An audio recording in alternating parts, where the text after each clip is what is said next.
Picture this, a slow-moving canal boat, the gentle ripple of water, and a man who refuses to give up his way of life. Throw in a series of flings, a furious father, and a homemade bomb, and you've got The Bargee, a 1964 British comedy with a unique setting, A jolly lucky man, master of your own vessels. an all-star cast, and more charm than a well-poured pint at a canal-side pub. But despite its humour, this film was also a farewell of sorts, capturing the twilight of Britain's working canal boats before they vanished into history. The only way you get me off the canal is to fill it in. So, what makes The Bargee such a cult classic? Let's dive in. At the heart of the story is Hemel Pike, Hemel? Oh, that's a funny name. How'd you get a name like that? played by the legendary Harry H. Corbett, best known for Steptoe and Son. Hemel is a man of the waterways, but more than that, he's a notorious ladies' man. First night, Brinkmansworth. Nelly. Second night, Boxmore. Brenda. Brenda. Yeah. Oh no, Brenda's at Coventry, isn't she? He has a woman in nearly every canal town, much to the envy of his cousin and sidekick, Ronnie, played by Ronnie Barker. Fix me up, God blame, I can find ugly birds myself, I know hundreds of them. The canals are changing, trade is slowing, and the way of life Hemel loves is fading. But he's determined to keep things going, at least for as long as he can. That is, until he meets Christine, played by Julia Foster. Supposing you got married?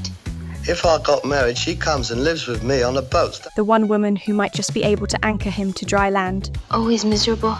How are you? Oh, I'm alright.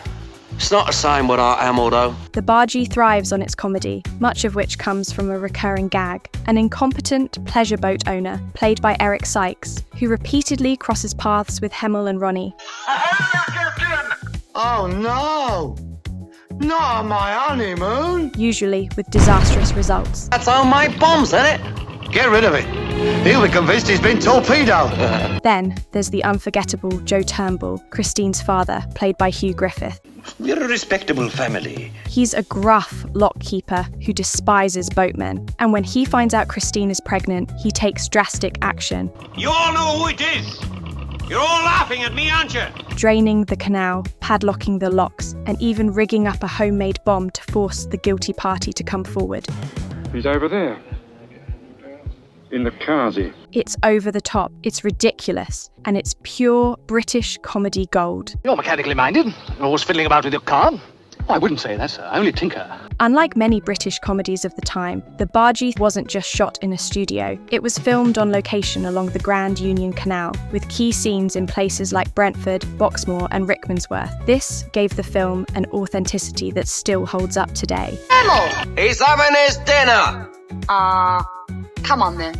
The production wasn't without its challenges. Filming on water always is, but the real-life canal boatmen who worked as extras added to the realism. And for fans of classic British TV and film, the cast is a dream lineup. Alongside Corbett, Barker, Sykes and Griffith, you've got appearances from Richard Briers, Miriam Carlin, Brian Wilde, and even a young Una Stubbs. It's a who's who of 1960s British comedy. So, how did The Bargee fare when it hit cinemas in 1964? Well, it performed reasonably well at the box office. Not a runaway hit, but far from a flop. There's some funny people wander around here at night, I tell you.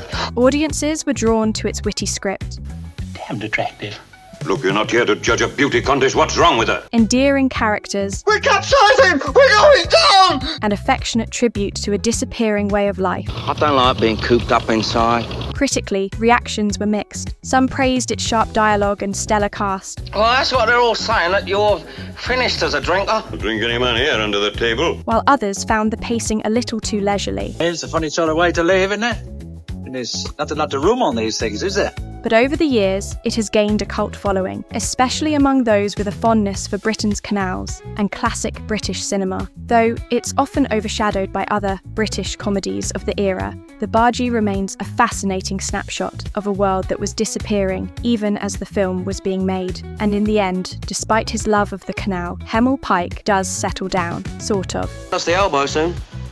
Why? Well, taking all us narrow boats off, they don't pay their way. In a final act of love, Christine surprises him by renaming his boats after them, Up there on your home, Hemel. I couldn't bear you looking unhappy any longer. agreeing to live on the water with him and their child, at least until the last of the working boats are gone. Look on! Full speed ahead! The Bargee is a film about change, both personal and societal. It's a romantic comedy, a workplace farce, and a love letter to the canal system all rolled into one. And with a cast this strong, it's a must-watch for fans of classic British cinema. So, if you haven't seen it, grab a pint, settle in, and take a trip down the canal. You might just find yourself charmed by The Bargee. Thanks for watching. If you enjoyed this look back at The Bargee, don't forget to like, subscribe, and let us know in the comments. What's your favourite classic British comedy? Leading layabout. I knew he was.